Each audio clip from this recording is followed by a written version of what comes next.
Jangan lupa subscribe channel YouTube TVRI Bengkulu, like, komen, dan nyalakan notifikasinya.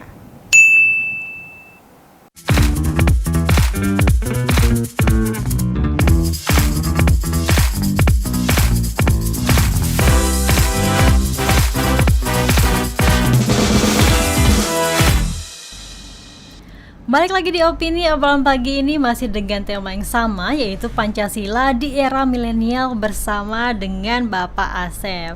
Pak Asep, tadi kita sudah cerita ya Pak, kalau misalnya historisnya lahirnya Pancasila ini tak lepas dari peran ya Bengkulu di dalamnya waktu itu. Mungkin ada lagi Pak yang pengen Bapak sampaikan. Nah tapi seperti yang saya sampaikan di awal ya Pak ya, pertanyaan saya untuk nilai-nilai Pancasila, kondisi sekarang ya Pak di era milenial, apakah masih terjaga atau tidak Pak? Oke, ini kilasnya ini masih belum selesai kira-kira itu kan ya, biar kita paham dulu kan gitu ya. Nah saya katakan ada 3 periodisasi ya, katakanlah tadi Orde Lama, Orde Baru dan sekarang Orde Reformasi. Nah yang menarik posisi Pancasila, saya katakan Pancasila itu tetap dijadikan dasar falsafah negara, tidak berubah. Tapi aplikasinya atau implementasinya itu bisa berbeda. Itu harus pahami. Di zaman Orde Lama tantangannya adalah mempersatukan bangsa yang sekian ratus suku bangsa, kan itu ya. Nah sehingga yang menjadi tema utama adalah nation building, membangun sebuah nasional baru ini. Dan itu tantangan bukan hal yang sepele, kan itu ya. Nah sehingga fokus di sana. Kita lihat ya, mungkin kita udah paham lah bahwa bagaimana sih kondisinya saat itu, kan itu ya. Nah kemudian yang menarik apa? Akhirnya masalah-masalah ekonomi, pembangunan dan sebagainya itu terabaikan. Tapi konteks dulu sebuah bangsa seperti ini harus eksis, ya, eksistensi bangsa ini, kan itu ya.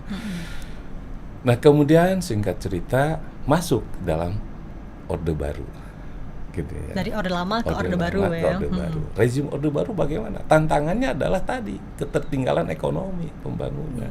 Secara garis besar itu. Posisi Pancasila gimana? Tetap dijadikan dasar, kan itu ya.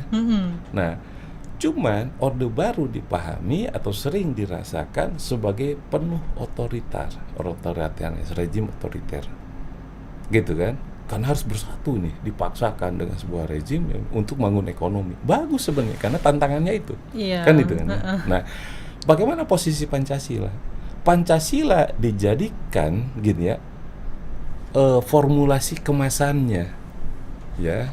Pedomannya gitu ya. Sehingga apa? Pancasila bukan sebatas pedoman, tapi justru mengemas rezim-rezim yang otorian tadi, ya, menjadi sebuah dikemas, diperhalus dengan ini loh Pancasila. Sehingga apa? Pancasila harus dirasakan dengan murni dan konsekuen. Fokus Pancasila. Benar. Gitu kan ya. Nah, partai politik dihabis. Kemudian direduksi hanya aja 2 partai politik dan 1 Golkar. Kira-kira itu dalam tataran politik. Kan fokus pembangunan. Iya. Kan itu kan ya. Di situ kemudian Pancasila dipaksakan menjadi sebuah landasan moralitas yang gitu kan. Itu ya tadi dipaksakan kemudian ditafsirkan menjadi hal yang untuk melindungi, kan, untuk menjadi dasar-dasar moralitas bangsa. Adanya P4 gitu ya. Seluruh masyarakat itu ditatar P4 dan sebagainya. Dan dengan ada kasus-kasus 65 tadi ya gitu ya, PKI. Nah ini dibenturkan antara komunis ini loh dan Pancasila. Sehingga apa?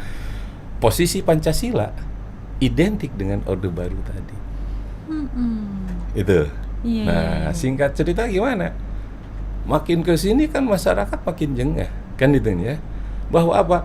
Wah, ini kok otoriter ternyata, otoriter rezim Soeharto ini. Kan itu kan? Benar ya. Orde Baru tuh luar biasa, otoriter seperti ini, kan itu kan? Apa? Negatif jadinya. Nah, ini implikasinya apa? Terhadap Pancasila. Ada pengaruhnya di sana. Pancasila tadinya disakralkan menjadi seolah-olah mitologis, yang kemudian kebenarannya dimutlakan, tidak boleh diotak-atik, apalagi dikaji, sehingga apa? Itu menjadi sebuah dogma. Yang itu sebuah ideologi yang tidak boleh diapakan. Yang siapapun yang bertentangan penafsiran tentang Pancasila gini ya, bertentangan dengan rezim berkuasa, itu bahaya. Benar. Kalau dulu kan kasusnya sering kita dengar hilang, iya. diculik gitu kan. Nggak boleh pengkritik, kalau siapa pun mengkritik, udah anti Pancasila habis itu. Kira-kira itu. Tidak boleh mengkritik ya gitu. Nah, itu pada masa itu. Iya, di Raja Orde Baru itu yang dirasakan oleh masyarakat. Kan itu ya. Nah, apa jadinya? Pancasila jadikan segalanya. Kan gitu. Kemudian ya tadi secara sosiologis ya terjadi sebuah tadi ya pembangkangan massal, mulai jadi antipati, bukan kemudian makin mencintai Pancasila, makin menginternalisasikan nilai Pancasila, tapi ada pemberontakan gitu ya, secara tidak sadar, secara masif gitu loh. Nah, jadi singkat cerita gimana? Terjadi pergantian rezim ya gitu kan. Nah di rezim reformasi itu Pancasila sudah dianggap itu buatannya rezim waktu itu apa? Mindset orang gitu ya. Iya, akhirnya apa? Dilupakan, dicabut dari keharusan karena tidak sesuai dengan poin-poin yang terkandung dalamnya ya. Itu akhirnya apa? Pancasila kemudian menjadi semacam ganjalan psikologis, nggak perlulah ada Pancasila, kira-kira itu gitu ya. Tapi secara de jure Pancasila tetap sebagai dasar itu. Nah, apa itu kemudian tadi apa namanya kurikulum, bahkan di perguruan tinggi tidak ada itu mata kuliah Pancasila. Dahulu ya, kan? Iya, berapa lama itu? 20 tahun seolah-olah kan gitu udah nggak lagi malah Pancasila itu. Padahal sebenarnya dengan adanya Pancasila ini juga menumbuhkan sikap patriotisme ya, dan juga nasionalisme. Iya, tapi gitu tadi ada masa di situ di mana Pancasila itu menjadi sebuah atribut Orde Baru yang sangat otoriter, ya gitu kan. Seolah-olah yang otoriter Pancasilanya, padahal Pancasila kan tidak demikian. Kira-kira itu kan. Nah, itu jadikan tadi itu. Jadi tidak berubah Pancasilanya, tapi penafsirannya berbeda. Oke, Pak Asep, kita jeda dulu nih Pak ya. Nanti kita bahas lagi historisnya ya lahirnya Pancasila. Pemirsa, kami akan kembali setelah jeda pariwara berikut ini.